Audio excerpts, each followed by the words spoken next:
दोस्तों, आज अपन बात करने वाले हैं बीएसटीसी और पीटीटी 2020 वालों के लिए 50 इंपॉर्टेंट रीजनिंग के क्वेश्चन की। दोस्तों, इसमें से मेरा वादा है आपको 30 क्वेश्चन आपको परीक्षा में देखने को पक्का मिलेंगे, तो आप इस वीडियो को ध्यानपूर्वक देखना समझना। सबसे पहला प्रश्न है, श्रृंखला में अगले अंक को चिन्हित कीजिए। देखिए दोस्तों, आपका सवाल है 60 10 30 10 120 15 240। तो आप यहाँ पे देख सकते हो 6 दूनी 12, मतलब कि ये सीरीज है वो दो तरफ से बन रही है। देखिए, एक तो बन रही है 60 120 240 वाली, लेकिन अपने इसमें तो अगला पद ज्ञात नहीं करना। दूसरी बन रही है 30 15 और पीछे करके ऐसा क्वेश्चन वाचक चिन्ह आप मान सकते हो। आप ऐसे करके सीरीज बन रही है। तो देखिए दोस्तों, 30 का आधा कितना हुआ 15, 15 का आधा कितना होगा, तो 7 सहित 1/2 है, वो इस क्वेश्चन का आंसर होगा। तो चलिए बढ़ते हैं अगले क्वेश्चन की तरफ। देखिए दोस्तों, अगला क्वेश्चन है सादृश्यता, मतलब कि इसमें कहीं ना कहीं समान दृश्य है, मतलब कि इन दोनों में कहीं ना कहीं समानता है। देखिए दोस्तों, घड़ी का समय से क्या मालूम है, मतलब कि घड़ी का प्रयोग अपन किसके लिए करते हैं, समय देखने के लिए। ठीक उसी प्रकार अपन लैंप का प्रयोग किसके लिए करेंगे, तो लैंप का प्रयोग या फिर बल्ब का प्रयोग किसके लिए करेंगे दोस्तों, तो प्रकाश के लिए अपन इसका प्रयोग करेंगे। ठीक है, यहाँ तक समझ में आ गया। अगला सवाल है, सादृश्यता को पूरा कीजिए। देखिए दोस्तों, सादृश्यता मतलब इन दोनों में कहीं ना कहीं समान दृश्य है। देखिए यहाँ पे लगा लिया जिराफ, ऑस्ट्रेलिया का कंगारू। आप लोगों को पता है कि ऑस्ट्रेलिया के अंदर कंगारू क्या है, ऑस्ट्रेलिया के अंदर कंगारू बहुत ज़्यादा मात्रा में पाया जाता है। वही अगर बात कर ले जिराफ कहाँ पे ज़्यादा पाया जाता है, तो जिराफ आपके सबसे अधिक मात्रा में पाया जाता है अपने अफ्रीका में। तो इसका सही आंसर होगा अफ्रीका। अगला सवाल है, श्रृंखला में से गलत अंक को ज्ञात करना है। देखिए दोस्तों, 16 में से देखिए आप यहाँ पे टोटल कर लो, यहाँ पर आप एक तरह से जोड़ते चले जाओ, देख लेना, यहाँ पे समझ लेना। देखिए 16 + 25 कितने हुए, 41 हुए। 41 + 25 कितने हुए, 41 + 25 हुए 67। 67 + 41, 67 + 41 कितने हुए, आप लोगों को पता है 160। 160 + 67 कितने हुए, 160 + 67 = 173। गवर्नमेंट एग्जाम की तैयारी करें डाउट नेट के साथ। यहाँ पर आपको राकेश यादव व RS अग्रवाल की सारी बुक वीडियो सॉल्यूशन के साथ मिल जाएगी। अगर आप किसी भी क्वेश्चन में अटक जाते हो तो आपको क्वेश्चन की पिक्चर क्लिक करके क्रॉप करके डाउट नेट पर सेंड कर देना है, 2 सेकंड के अंदर वीडियो सॉल्यूशन आंसर मिल जाएगा। तो दोस्तों, अगला सवाल की तरफ बढ़ते हैं, इसमें बेमेल को चिन्हित करना है। देखिए दोस्तों, यहाँ पर शेष 3 देश है उनकी राजधानियों के नाम है, जबकि युगांडा की राजधानी कौन सी है, युगांडा की राजधानी है कंपाल। तो लेकिन यहाँ पर आपके कौन सी दी हुई, यहाँ पर राजधानी दी हुई है केन्या। तो यहाँ पर आपका जो ऑप्शन है वो केन्या युगांडा वाला सही होगा। यहाँ पर देखिए, अगला सवाल पर ध्यान से देखना। यदि एक कतार में रेखा एक छोर से 7वें स्थान पर है, देखिए आप कतार मान लेते हो यहाँ पे, तो यहाँ से रेखा का कौन सा स्थान है, 7वां है, और दूसरे छोर से रेखा का कौन सा स्थान है, 11वां स्थान पे खड़ी है। मतलब कि अगर आप यहाँ से गिनो तो कितना स्थान है, 11वें स्थान पे खड़ी है। तो लड़कियों की कुल संख्या कितनी है, देखिए यहाँ से तो हुआ 7, यहाँ से कितना हुआ 11। अपन उनमें से एक खुद रेखा का खुद का स्थान है, तो आप यहाँ पे कर लोगे 11 + 7 18 में से 1 गया, तो कितना आंसर बच्चा, 18 में से 1 गया, आप लोगों का आंसर बच्चा 17।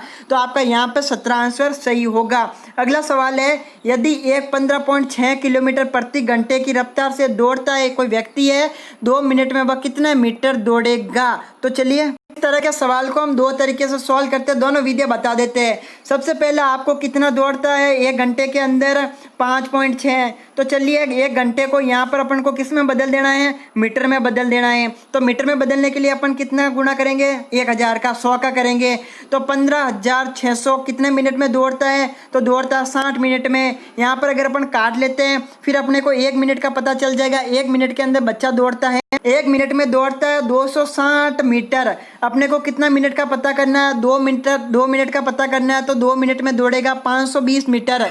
यहाँ तक डाउट क्लियर। चलिए अगले सवाल की तरफ चलते हैं। यदि एक कूट भाषा में बॉक्सर को, मतलब BOXER को AQWGQ कहा जाता है, तो विजिट को क्या कहा जाएगा। देखिए दोस्तों, यहाँ पर B का A मतलब कि एक माइनस हुआ, OPQ कितना प्लस हुए, 2 प्लस हुए। यहाँ पर आप देख रहे होंगे प्लस माइनस का लॉजिक है वो काम कर रहे हैं, तो ऐसे करके आपको यहाँ पे प्लस माइनस का लॉजिक लगाते हुए आपका यहाँ पे सही होगा, दूसरा क्वेश्चन है वो आपका सही होगा। तो चलिए बढ़ते हैं अगले सवाल की तरफ। एक सिलाई मशीन का निर्धारित मूल्य 620 रुपये, उसकी और ऑफर सीजन पर के अंदर जो डिस्काउंट है वो कितना करना पड़ता है, तो 15% उसका डिस्काउंट करना पड़ता है। तो सिलाई मशीन का क्रम मूल्य है वो आपको ज्ञात करना पड़ता है। तो चलिए देखते हैं 15% कितना होता है। मतलब कि 15% इसको इनको गुणा करके अगर भाग कर ले तो आप यहाँ पे देखोगे कि कितना आ रहा है, तो 93 है वो आंसर आ रहा है इन दोनों को काट के। तो चलिए ठीक है, इन मतलब कि एक सिलाई मशीन में 620 रुपये में बेच रहा है, 93 रुपये उसमें प्रॉफिट है वो ले रहा है। तो उसकी खरीद कितनी होगी, तो उसकी खरीद होगी 527 रुपये। तो चलिए बढ़ते अगले सवाल की तरफ। एक बागबान ने 17,956 वृक्ष इस कतार में लगाए कि वृक्षों की उतनी ही कतार है जितनी एक वर्ग या फिर एक कतार है। तो देखिए दोस्तों, यहाँ पर अपन करेंगे 17,956 का वर्गमूल। वर्गमूल कैसे ज्ञात करते हैं पता है आप लोगों को? यहाँ पर आपका आंसर आएगा वो 134 आएगा। 134 इंटू 134 आप देख रहे होंगे, 134 इंटू 134 17,956, ये जो आंसर है वो आपका राइट है।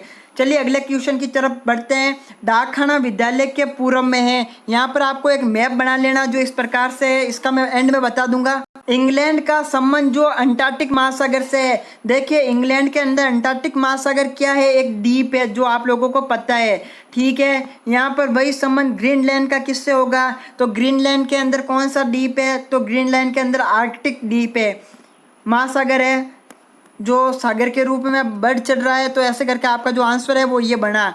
अगला सवाल है वो थोड़ा बहुत डिटेल से बताऊंगा, लेकिन उससे पहले दोस्तों यदि एक कूट भाषा में यहाँ पर देखिए एक स्पेलिंग दे रखी है, यहाँ पर उनको कुछ नंबर दे रखा है, तो मैंने एज इट एज यहाँ पर देखिए स्पेलिंग के नीचे नंबर लिख लिया। तो स्टेट को क्या कहेंगे, यहाँ पर हमें क्या पकड़ना, एस को क्या कहा 6, टी को क्या कहा 7, ए को क्या कहा 8, STAR को क्या कहा, आर को क्या 5, और टी को क्या कहा, टी को कहा 7। तो यहाँ पर 6, 7, 8, 5, 7 जो आपका आंसर है वो बिल्कुल सही होगा। यहाँ पर अगला क्वेश्चन है बेमेल को छाटिए। बेमेल मतलब क्या होता है, उसमें से किसी का कोई मेल नहीं होता, उनको कहते हैं बेमेल। यहाँ पर लिखा निवेशक, निवेशक कहते हैं जो किसी भी चीज के अंदर अपनी पूंजी लगाता है उसे कहते हैं निवेशक।